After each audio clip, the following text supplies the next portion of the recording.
Gimana kalau gue bilang Republik Indonesia yang kita cintai sekarang dijajah selama 2 abad lebih bukan oleh negara melainkan oleh sebuah perusahaan multinasional. Dan ini bukan sembarang perusahaan ya, ini perusahaan paling kuat, paling berkuasa, bahkan punya mata uang dan angkatan bersenjata sendiri. Namanya VOC, VOC, you name it. Dan inilah kisah kelam gimana sebuah perusahaan mengejar untung sampai rela ngehancurin satu bangsa.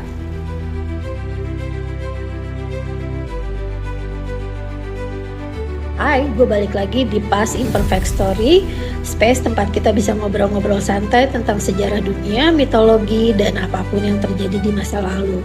Because everything nostalgic is my passion and nostalgia is my middle name. So, let's do it. Oke, sekarang kita membahas awal muasal si VOC ini. Eropa lagi demam parah sama satu hal, yaitu rempah-rempah.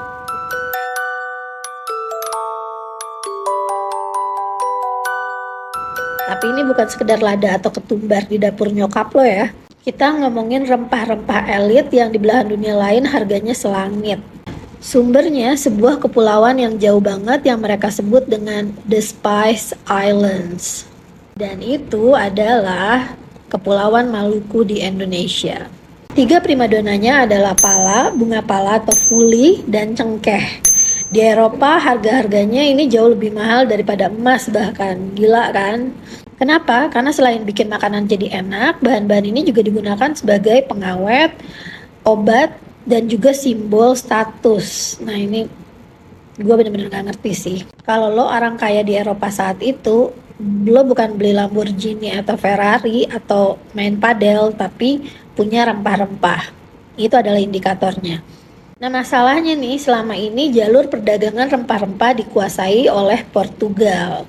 Dan Belanda yang telah menjadi kekuatan maritim baru tentu saja ingin ikutan merampok kue keuntungan ini. Awalnya perusahaan-perusahaan dagang Belanda ini jalan sendiri-sendiri. Ada belasan perusahaan yang saling adu kuat-kuatan untuk bisa sampai ke Indonesia. Tapi akibatnya harga di Maluku malah jadi naik dan harga di Eropa jadi anjlok karena mereka saling sikut-sikutan.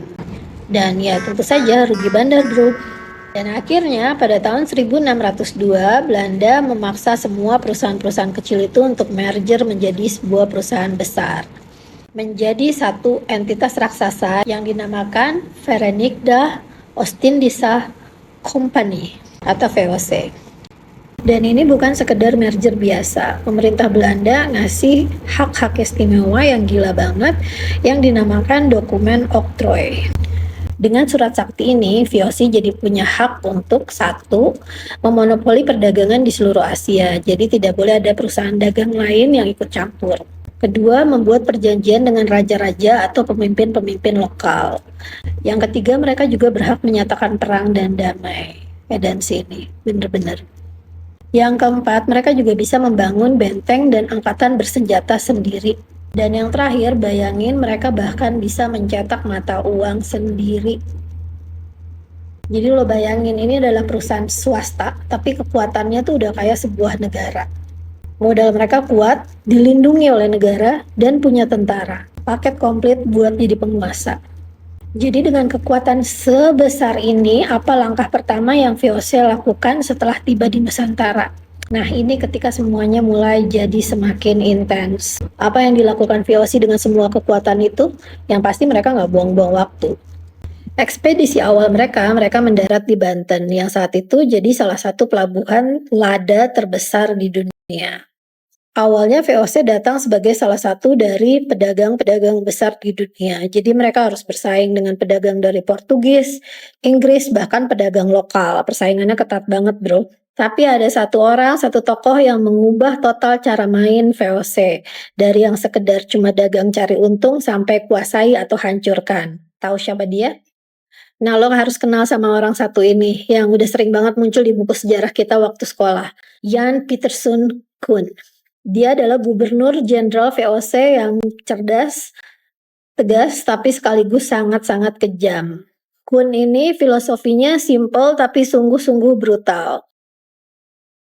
Ini kalau diterjemahkan kira-kira bunyinya seperti ini. Jangan putus asa, jangan ampuni musuhmu, dan Tuhan bersama kita. Gila sih. Buat Kun, ini bukan lagi soal dagang, ini soal penaklukan. Iya, segede itu ambisinya dia. Langkah besar pertama Kun adalah mengincar sebuah pelabuhan strategis yang bernama Jayakarta yang terletak di Sungai Ciliwung. Kun melihat pelabuhan ini sebagai lokasi yang sangat strategis untuk pusat kekuasaan VOC. Dia datang dengan 17 kapal perang dan membakar habis Jayakarta sampai rata dengan tanah. Rata. Habis semuanya. Di atas puing-puing kota Jayakarta ini, Kun akhirnya membangun sebuah kota yang terinspirasi dari kota Amsterdam lengkap dengan kanal-kanalnya. Dan kota ini pun dinamakan Batavia. Batavia inilah yang kemudian menjadi markas besar, pusat saraf, dan jantung dari VOC sendiri. Dari seluruh operasi VOC sampai ratusan tahun ke depannya ya. Dan kota ini adalah cikal bakal dari kota yang kita kenal sekarang sebagai Jakarta. Or Jakarta. Coba bayangin, ibu kota negara kita dibangun di atas puing-puing kota yang dihancurkan oleh sebuah perusahaan. Madness. Tapi pendirian Batavia cuma langkah awal. Ambisi terbesar VOC adalah monopoli pala. Dan ini artinya mereka harus menguasai Kepulauan Banda. Masalahnya orang Banda sendiri ngerasa perjanjian dengan VOC nggak adil, jadi mereka tetap jualan ke pedagang lain termasuk Inggris. Buat Ian Peterson Kun, itu adalah pengkhianatan. Dan pada tahun 1621, Kun akhirnya memimpin sendiri perang ke Kepulauan Banda.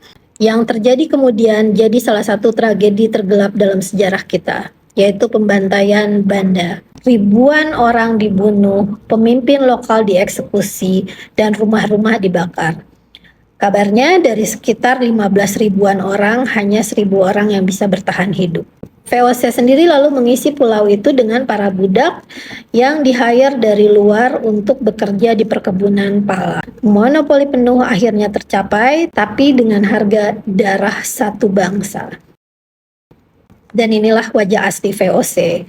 Sebuah perusahaan yang rela melakukan genosida demi keuntungan. Selama abad ke-17, VOC jadi perusahaan paling kaya di dunia. Uang dari rempah-rempah mengalir deras ke Amsterdam. Belanda pun memasuki zaman keemasan. Tapi ingat, roda itu berputar. Di balik kejayaan ada korupsi gede-gedean. Mengingatkan kita sama zaman sekarang ya. Pegawai VOC menyelundupkan rempah dan bikin dokumen-dokumen palsu. Sampai akhirnya VOC dipelesetkan menjadi singkatan Vergaan onder Korupsi, alias runtuh karena korupsi. Biaya perang, membangun benteng-benteng, dan tentara membuat kas mereka jebol. Dan akhirnya pada tanggal 31 Desember 1799, VOC resmi bangkrut setelah hampir 200 tahun berkuasa. Semua aset dan hutangnya diambil alih oleh pemerintahan Belanda. Dari situ Nusantara tidak lagi dijajah oleh perusahaan, tapi langsung oleh negara Belanda. Era Hindia Belanda pun dimulai. Jadi apa warisan dalam tanda kutip ya yang ditinggalkan oleh VOC di Indonesia? Yang pertama, batas-batas wilayah. Tanpa disadari, pos-pos dagang dan benteng-benteng yang didirikan VOC dari Aceh sampai Maluku telah membentuk kerangka wilayah dari Indonesia modern yang kita kenal sekarang.